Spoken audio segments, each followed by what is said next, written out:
Doctor Sarin, मैं आपसे जानना चाहूंगा, अब ये जो नई जानकारियां सामने आ रही हैं, आपके हिसाब से ये कितनी चिंता बढ़ाने वाली खबरें हैं कि भाई और देशों में भी, यानी पॉसिबिलिटी ये जताई गई है कि हिंदुस्तान में भी मुमकिन है कि ये नए स्ट्रेन वाला वायरस जो है ये हो और इससे रिलेटेड संक्रमण भी लोगों में हुआ हो। अब ये पता लगाना ये अपने आप में कितनी बड़ी चुनौती है सर? आई थिंक ये हमारे सेटअप्स वायरोलॉजी के बहुत अच्छे हैं कंट्री में, और वायरस की सीक्वेंसिंग करना एक बहुत बड़ा काम नहीं है। एक दिन के अंदर आप बहुत सारे वायरस का पूरा स्ट्रक्चर निकाल सकते हैं। तो मेरे विचार से अगर हमारे यहाँ जैसे कल तक 20-21 लोग आए जो कि यूके से हैं, इन सब का अगर स्ट्रेन एनालिसिस करें तो एक दिन के अंदर ये सारा एनालिसिस हो सकता है कि हमारे यहाँ यूके का स्ट्रेन आया है या नहीं आया। अगर आ भी गया है तो हमें वरी करने की बात नहीं, क्योंकि ये म्यूटेशन कोई बहुत ज़्यादा डेंजरस नहीं है। ये नेचुरल फिनोमिना है कि अगर वायरस है, अगर वो रिप्रोड्यूस करेगा तो बदलेगा ही, शेप बदलेगा। सारे बच्चे एक जैसे नहीं होते, सारी उंगलियां नहीं होती, सारे वायरस रिप्रोडक्शन के बाद सेम नहीं होते। और अभी तक इसका ये कहना कि इसके लिए वैक्सीन कारगर होगी या नहीं, ये कहना मेरे ख्याल से नामुमकिन है। पर ऐसा लगता है कि जो करंट वैक्सीन्स हैं they should be effective against it, and also new vaccines can be developed. पर ये आप सोचें कि हर रोज़ एक नया स्ट्रेन आए और एक नई वैक्सीन बनने लग जाए, ये तो पॉसिबल होगा नहीं। तो जो करंट वैक्सीन्स हैं उनको इवेल्युएट किया जाएगा कि हाँ भाई ये वैक्सीन के लिए ये वाला हमारा जो वायरस का स्ट्रेन है ये इफ़ेक्टिव है कि नहीं। मेरे विचार से दो खबरें जो अच्छी हो भी सकती हैं जो कल पब्लिश हुई हैं और अभी नया डेटा आ रहा है जी, न्यू इंग्लैंड जर्नल में है कि भाई जो एंटीबॉडीज़ जो हैं, एक रीजेनेरॉन एक कंपनी है, उसकी जो एंटीबॉडीज़ हैं वो बड़ी अच्छी हैं। तो हम पहले एक चीज़ को समझें कि एक वैक्सीन है जो कि बचाती है और एक एंटीबॉडी बनी बनाई आप देते हैं जो कि मरीज़ को देते हैं जिसको बीमारी हो गई है। अच्छा। तो वैक्सीन के बारे में ये क्लियर है कि ये इफ़ेक्टिव है, सबको लेनी है, 2 डोजेज लेनी है, और नए स्ट्रेन से कोई बहुत अंतर पड़ेगा वैक्सीन लेने में या उसकी एफिकेसी में वो नहीं है। और अब जो नया डेटा है कि एंटीबॉडीज़ का जो किसी को इन्फेक्शन हुआ हुआ है, कोविड हुआ हुआ है जी, तो हम पहले प्लाज्मा देते थे, अभी भी भारत में दे रहे हैं और बहुत इफ़ेक्टिव है। पर एंटीबॉडीज़ के बारे में रीजेनेरॉन की एक अच्छी एंटीबॉडीज़ आई हैं जिसके कारण न्यूट्रलाइजेशन वायरस का हो जाता है और इफेक्टिव है। डॉक्टर सरीन, हम ये समझना चाहेंगे आपसे कि हमें ज्यादा चिंता क्यों करनी चाहिए? नए स्ट्रेन के केसेस मिलने के बाद हमें ज्यादा चिंता क्यों करनी चाहिए? एक बात ये कही जा रही है कि भाई सितंबर में ये नया स्ट्रेन आ गया था और तब से लेकर अब तक, अभी तक तो फ्लाइट चली रही थी, अब पाबंदी लगी है, ब्रिटेन से आ जा रही थी फ्लाइट, तो हजारों लोग ऐसे होंगे जो कि ब्रिटेन से आ गए हों जिनमें इन नए स्ट्रेन का संक्रमण मुमकिन है। तो उन लोगों को ट्रेस करना जरूरी हो गया है क्या? ये बिल्कुल ज़रूरी है उन्हें ट्रेस करना, क्योंकि जो भी लोग, क्योंकि वायरस का रिप्रोडक्शन साइकिल ऐसा है कि कम से कम 4 हफ्ते पहले अगर आपको इन्फेक्शन हुआ है जी, तो आप काफ़ी दिन तक उसको सीक्रेट कर सकते हैं नाक से। और नया स्ट्रेन की जो एक ही खास बात जो लैब्स में पाई गई है कि ये ज़्यादा जल्दी ट्रांसमिट हो जाता है, इसकी एफिकेसी ट्रांसमिशन की थोड़ी फास्ट है क्योंकि नई चीज़ है, तो ये ट्रांसमिट हो सकता है। तो कंसर्न ज़रूर है हमें, पर क्या ये वायरस ज़्यादा घातक है, क्या ये वायरस हमारी बीमारियां बढ़ाएगा, ये अभी कहना मुश्किल है। पर लगता नहीं है कि ये ज़्यादा घातक होगा, क्योंकि ये नॉर्मल स्ट्रेन वेरिएशन है, ये म्यूटेशन है, तो इसमें मुझे नहीं लगता कि घातक ज़्यादा। हाँ, यानी जो कोरोना की वैक्सीन जिन पर काम हो रहा है, जिनका जिक्र आपने भी किया और कहा यह जा रहा है कि भाई 28 दिसंबर को यहाँ पर भी जो पहली खेप है वो आ जाएगी वैक्सीन की, और जो भी वैक्सीन्स पर काम चल रहा है वो बिल्कुल लास्ट फेज में है, किसी भी वक्त वैक्सीन आ सकती है, जनवरी के किसी भी हफ्ते में, ये कहा गया है। तो वो वैक्सीन इस नए प्रकार से हमें बचाने में कारगर साबित होगी, आप ये कह रहे हैं, इसमें कोई डाउट नहीं होना चाहिए? नहीं, डाउट तो देखिए, हमारी वैक्सीन जो अगर इंडियन वैक्सीन है उसकी एक और खासियत है जी, उस वैक्सीन की एडवांटेज ये है कि वो एक तरह से 2 बॉडी में सेल होते हैं। एक होता है जो कि टी सेल, जो कि वायरस या वायरस के प्रोटीन को सेंस करता है, टी एज इन टाटा, और एक बी सेल होता है, बी एज इन बॉम्बे। तो बी सेल तो एंटीबॉडी बनाता है। तो वैक्सीन जब हम देते हैं तो देने के बाद में वायरस का एक छोटा सा भाग, एक कोई प्रोटीन या वायरस का एक टुकड़ा हम शरीर में डालते हैं, पूरा वायरस नहीं। और बॉडी सोचती है वायरस आ गया, तो सबसे पहले टी सेल जो है वो उसको याद करता है और मैसेज देता है बी सेल को कि एंटीबॉडी बनाए।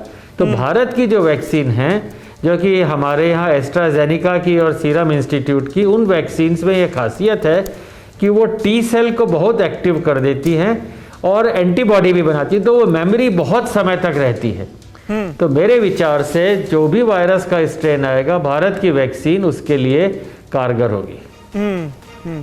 अच्छा, एक सबसे बड़ी चिंताजनक बात जिसका अभी थोड़ी देर पहले जिक्र भी हुआ इसी शो में, कि बच्चों के लिए ज़्यादा खतरनाक है ये नया स्ट्रेन जो है, ये बच्चों में तेज़ी से फैल सकता है, इस बात की आशंका ज़्यादा है।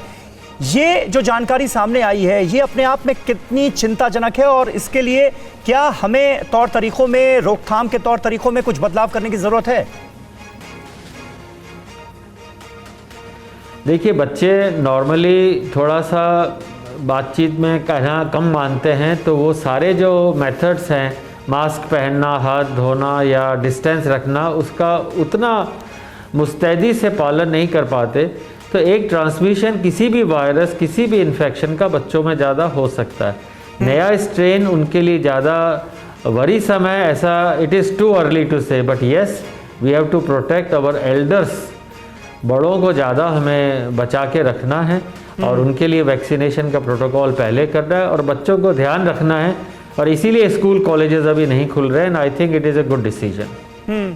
अच्छा, कॉन्टैक्ट ट्रेसिंग को लेकर एक सवाल जहन में उठता है डॉक्टर सरीन, क्योंकि आप जिन बातों का जिक्र कर रहे हैं उससे ये लगता है कि इस वक्त युद्ध स्तर पर यह काम होना चाहिए कि पिछले 14 दिनों में जो लोग ब्रिटेन से फ्लाइट्स के जरिए हिंदुस्तान आए हैं उनकी कॉन्टैक्ट ट्रेसिंग हो और उनकी प्रॉपर टेस्टिंग की जा सके, जांच की जा सके और पता लगाया जा सके कि नए स्ट्रेन का संक्रमण कहीं उनमें तो नहीं है। ये बात बिल्कुल ठीक है, इसको वॉर लेवल पे लिया भी जा रहा है। मेरे ख्याल से जितने पॉलिसी मेकर्स हैं वो इस बात को बहुत केयरफुली सोच रहे हैं। और मैं कहूँगा कि हर व्यक्ति जो यूके से आया है या उसके कांटेक्ट में कोई और आया है, वो अपने आप खुद डिक्लेयर करे। एक तो है कि गवर्नमेंट ही ढूंढती रहे, हाँ, पर क्या आपकी अपनी कोई जिम्मेदारी नहीं है? तो मैं चाहूँगा कि आप अपने आप जो भी ट्रैवल करे हैं और आपके साथ कोई और, जैसे घर में 5 लोग आपके साथ थे, प्लीज़ अपने आप आगे आके कहिए प्लीज़ हमारा टेस्ट करिए, प्लीज़ चेक करिए कि हमारे में डिफरेंट स्ट्रेन तो नहीं है, क्योंकि आप एक सुपर स्प्रेडर हो सकते हैं। तो प्लीज़ अपनी जिम्मेदारी लोग खुद समझें, सारा काम सरकार पे ना डालें।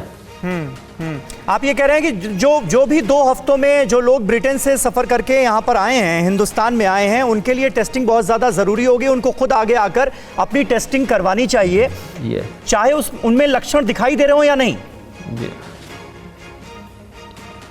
बिल्कुल बिल्कुल, उन्हें अपनी टेस्टिंग करानी चाहिए। वैसे टेस्टिंग हुई है, और जो टेस्टिंग में अगर कई बार शुरू में नेगेटिव टेस्ट आ जाता है, बाद में पॉजिटिव आता है, पर अपने आप को डिक्लेयर करें कि हमने ट्रैवल किया है। Let the government and please avoid moving, let us say you be in a kind of quarantine for some time so that you don't spread the likelihood of an infection from you। बहुत लोग positive हैं और बहुत सारे miss हो गए होंगे। अगर मिस हो गए हैं तो उन्होंने स्प्रेड कर दिया होगा। इसलिए आप अपने सारे कॉन्टैक्ट्स अपने आप बताएं, ये आपकी जिम्मेदारी है, आपके पड़ोसियों के लिए, परिवार के लिए, मोहल्ले के लिए, सिटी के लिए। Don't become a headache. अच्छा, कई जगहों पर एहतियाती कदम जो हैं उठाए जा रहे हैं, कई जगहों पर सख्ती ज़्यादा अब बढ़ती जा रही है इस नई जानकारी के सामने आने के बाद। जैसे मुंबई में भी नाइट कर्फ्यू का ऐलान कर दिया गया है ताकि जो संक्रमण है वो तेज़ी से ना फैले, उसको रोका जा सके। आपको लगता है कि कुछ एक्सट्रीम कदम उठाए जाने की ज़रूरत है, या कुछ लोग जैसे कि राय दे रहे हैं कि भाई लॉकडाउन की ज़रूरत दोबारा से महसूस हो रही है? क्या इतने सख्त कदम ज़रूरी इस वक्त नज़र आ रहे हैं क्या, हालात को देखते हुए, मौजूदा हालात को देखते हुए? I think lockdown is a very big thing which brings everybody to a halt, and it will not help. I think self-declaration, motivation and contact tracing to the extreme, that is required, but I don't think public measures should be done.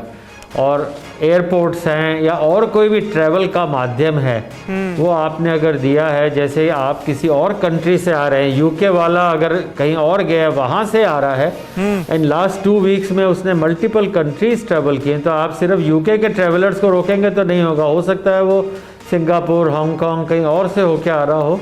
तो ये भी ध्यान रखें कि अगर आप UK में या उस एरिया में, यूरोप के अंदर भी, क्योंकि इटली के अंदर भी, डेनमार्क, पोलैंड सब के अंदर थोड़े थोड़े केसेस आ गए हैं, आप कहीं भी यूरोप से ट्रैवल करके आए हो, please do a declaration specially from UK in last 14 days to 3 weeks time.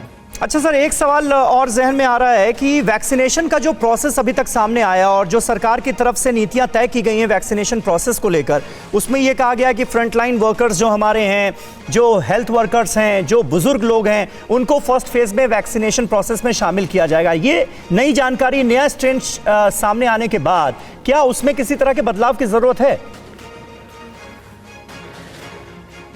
मेरे ख्याल से अभी नहीं है, क्योंकि नया देखिए भारत में कितने लाख लोगों, मिलियंस के अंदर ये इन्फेक्शन हो गया है जो कि एग्जिस्टिंग स्ट्रेन से है, और नए स्ट्रेन का अभी स्प्रेड ना हमें पता है ना उसका पोटेंशियल। तो मुझे लगता है कि बाकी सारी पॉपुलेशन को अगर हम सिर्फ वैक्सीनेट कर दें और नए वाले स्ट्रेन के लोगों को कंटेन कर लें, आप समझें, एक जो एग्जिस्टिंग स्ट्रेन है उसके ऊपर जो वैक्सीन है उसमें बाकी पॉपुलेशन को हम इम्यूनाइज कर दें, ठीक है, और नए स्ट्रेन वाले लोगों को कंटेन कर ले, I think it will be good strategy. फिक्र आपकी, सोमवार से शुक्रवार रात 9 बजे सिर्फ TV9 भारतवर्ष पर।